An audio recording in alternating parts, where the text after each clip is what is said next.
Okay. Chromatography is the collective term of laboratory techniques for the separation of mixtures.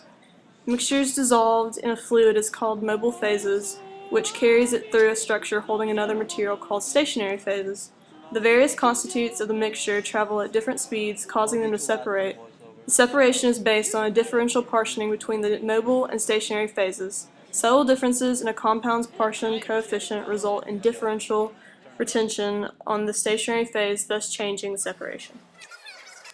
Carefully place the dye on the baseline of the TLC.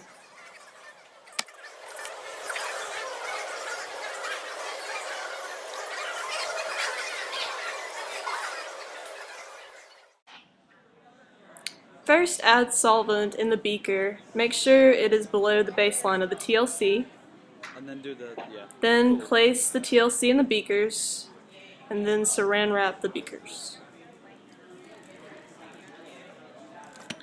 This has to be perfect.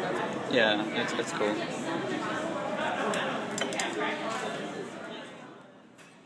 Next, take the TLC out of the beaker and place it on a paper towel.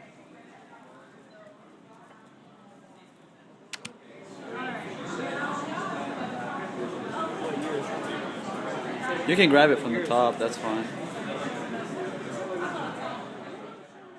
You should then draw a line to measure the distance of how far the solvent moved from the baseline upward. It's kind of red or orange.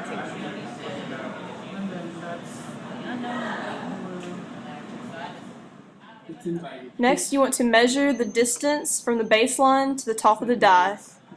To find the RF factor, you need to take the distance traveled by the dot and divide it by the distance traveled by the solvent. The reason the dye moves up different lengths of the TLC plate is due to their polarity. The TLC plate is nonpolar, which is the stationary phase. The mobile phase is the solvent, which is very polar. So as the solvent moves up, the TLC plate's dye that is more polar follows the mobile phase. The dyes stay close to the baseline that are nonpolar, and the dyes that are more polar move upward.